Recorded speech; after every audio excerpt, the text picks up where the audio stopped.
हिरण्याक्ष का वध जब वो महाराज विष्णु जी ने कर दिया, जब उसमें हिरण्यकश्यप और उनकी बहन सिंहिका बची है। एक दिन की बात है, सिंहिका सिंह की सहेलियों को लिया है और चली है कहा महाराज झूला झूलने के उद्देश्य से उस बगीचे में पहुंची है। बड़ा ही सुंदर बगीचा है। सिंह की जो सहेलियां हैं, सब सहेलियां महाराज अपने अपने ससुराल की बातें करने लगी। सबकी महाराज शादी हो गई थी, विवाह हो गया था। जब सिंह की सहेलियां सब अपने अपने ससुराल की बातें करने लगी हैं तो सिंहिका को महाराज अच्छा नहीं लगा। जब अच्छा नहीं लगा तो आज हिरण्यकश्यप की बहन ने जवाब दिया है, और सखियों पहले ये बताओ कि आप यहाँ पर झूला झूलने के उद्देश्य से आई हो या अपने अपने ससुराल की बातें करने के लिए आई हो। आज महाराज एक लड़की ने जवाब दिया है और इसने कहा तुझे बड़ा ही गलत लग रहा है, लेकिन तुझे पता नहीं है हम अपने अपने ससुराल की बातें कर रहे हैं। अरे तुम्हारा भैया तो राजा है, महाराजा है, मेरी बात सुनो, विवाह क्यों नहीं कर देता? कि तेरा भैया कहाँ भिखारी है, भैया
जवाब दिया है। और भैया तेरा भैया तो राजा है और फिर भी आज तक आप कुंवारी क्यों बैठी हो? उस महलों में आपके हाथ पीले क्यों नहीं करा देता? अरे भैया जैसे इतनी बात सहेलियों ने कही है, वार्तालाप हो रहा है उस बगिया में, तब तक होता ऐसा महाराज है कि वहां पर एक विप्रचित्त नाम का राक्षस आ जाता है।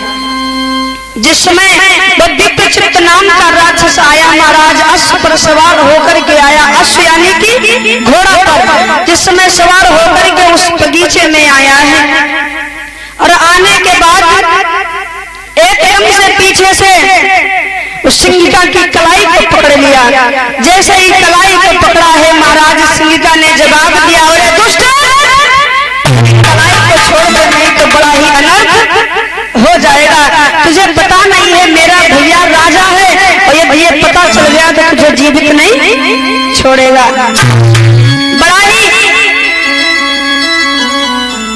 बड़ा ही बलवान है हमारा भैया। जवाब दिया नाम क्या है? सिंहिका ने जवाब दिया मेरे भैया का नाम हिरण्यकश्यप है। बड़ा ही शक्तिशाली है, बलवान है। जब इतने शब्द कहे हैं तो वो विप्रचित्त नाम का राक्षस कहने लगा है, और ये सिंहिका आप अपने भैया की इतनी प्रशंसा कर रही हो, इतनी बड़ाई कर रही हो, तो जाओ और कल सुबह अपने भैया को इस बगिया में भेज देना, इस बगीचे में भेज देना और हमसे युद्ध लड़ ले। लेकिन एक बात याद रखना सिंहिका, कि तेरे भैया ने मुझे परास्त कर दिया तो मेरा जितना भी राज है, जितना भी शासन है, वो सब तेरे भैया का हो जाएगा। और ये मैंने तेरे भैया को परास्त कर दिया तो सिंहिका एक बात याद रखना, तेरी इस कलाई को पकड़कर अपने घर ले जाओ। जब इतने शब्द कहे हैं वो विप्रचित्त राक्षस ने, आज महाराज चारों सखियों के साथ में आज सिंगिका महलों के लिए आई हैं। उस आंगन में बैठी हैं। तब तक हुआ ऐसा है, सायंकाल का समय हुआ, हिरण्यकश्यप उस आंगन में आया है। जब अपनी बहन को निराश देखा, दुखी देखा, तो आज भाई ने जवाब दिया है, और ये बहन कारण क्या है जो आप इस प्रकार से इतनी दुखी नजर आ रही हो? सिंगिका ने जवाब दिया है, अरे भैया तुम्हें पता नहीं है, उस बगिया में विप्रचित नाम का राक्षस आया, उसने मेरी कलाई को पकड़ लिया। जब मैंने आप सब कहे तुम्हारे बारे में बताया, तो उसने कहा जाओ, तो तुम्हारा भैया इतना बलवान है, शक्तिशाली है, तो मेरे साथ में युद्ध कर ले। हिरण्यकश्यप एकदम से आग बबूला हो गया, जवाब दिया चलो, और मैं उस विप्रचित नाम के राक्षस के साथ में युद्ध लड़ूंगा। जैसे ही महाराज सवेरा हुआ है, भास्कर देव ने पूर्व में आंखें खोली, सूर्य की किरणें चारों दिशाओं में फैली हैं। हिरण्यकश्यप अपनी बहन को साथ में लेकर के उसी बगिया में गया है। उधर से अश्व पर सवार होकर के वो महाराज विप्रचित नाम का राक्षस भी आ जाता है। जब वो विप्रचित नाम का राक्षस आया महाराज, दोनों में महासंग्राम युद्ध हुआ। कभी वो हिरण्यकश्यप नीचे, तो वो विप्रचित नाम का राक्षस ऊपर, कभी वो विप्रचित नाम का राक्षस नीचे, तो वो हिरण्यकश्यप ऊपर। महाराज ये युद्ध चलता रहा, काफी दिनों तक चला, लेकिन महाराज लास्ट में हुआ ये कि वो विप्रचित नाम का राक्षस जो था उसकी विजय प्राप्त हुई। हिरण्यकश्यप को हरा दिया है। जब हिरण्यकश्यप उस युद्ध में हार जाता है, उस विप्रचित नाम के राक्षस ने उस सिंगिका की कलाई को पकड़ा और अश्व पर बिठाया, अपने महलों में ले आया है। महाराज विधि विधान के द्वारा बड़े सुंदर सिंगिका के साथ में विवाह को संपन्न कराया। भैया नबीश जी, विवाह को संपन्न कराया। संपन्न कराने के बाद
तपस्या करने के लिए चला है।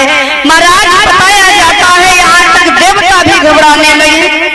जब देवता घबराने लगे, सारे देवता गुरु बृहस्पति के पास में जाते हैं। जवाब दिया है, गुरुवर आप ही कुछ कीजिए, यदि इस हिरण्यकश्यप ने तपस्या प्राप्त कर ली, भगवान को पा लिया, तो हम लोगों को जीवित नहीं छोड़ेगा। महाराज जिस वो बरगद के वृक्ष के नीचे जिस समय हिरण्यकश्यप तपस्या करने के लिए बैठा है, आज गुरु बृहस्पति उसी बरगद की वृक्ष की डाली के ऊपर सुखा यानी कि तोता का रूप बना करके उस डाली पर बैठ जाते हैं। जिस समय महाराज परीक्षित जी उस डाली पर बैठे हैं, आज गुरु बृहस्पति राम नाम की रटन लगा दी है, राम शब्द का उच्चारण कर रहे हैं। महाराज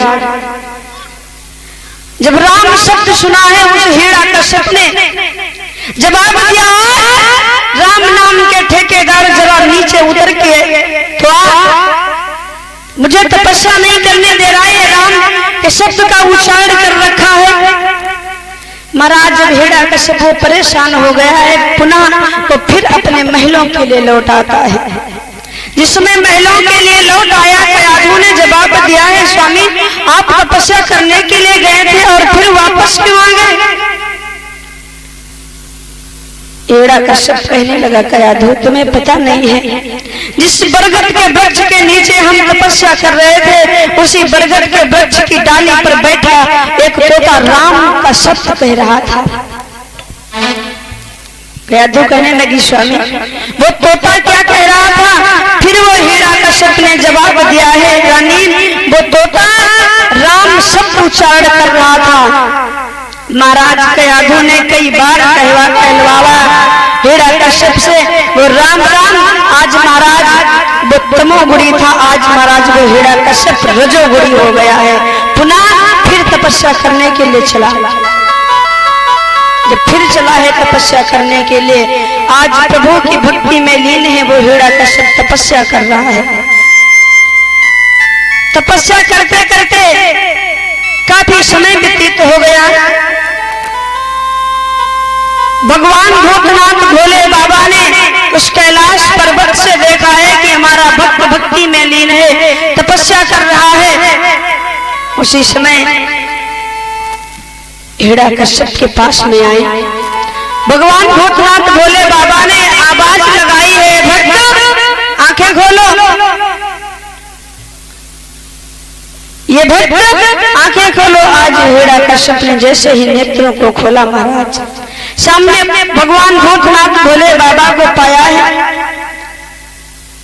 चरणों को स्पर्श किया, भगवान भूतनाथ भोले बाबा बोले हैं, हिरण्यकश्यप मैं तुम्हारी भक्ति से बड़ा ही प्रसन्न हूँ, इसलिए महाराज आप कुछ वरदान मांगना चाहते हो तो मांग लो। हिरण्यकश्यप कहने लगा, प्रभु यदि हमें वरदान ही देना चाहते हो तो सुनो। बोला है कि कुछ अधिक नहीं बस इतना दो, अरे वो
जवाब दिया है, प्रभु कुछ अधिक नहीं बस इतना दो।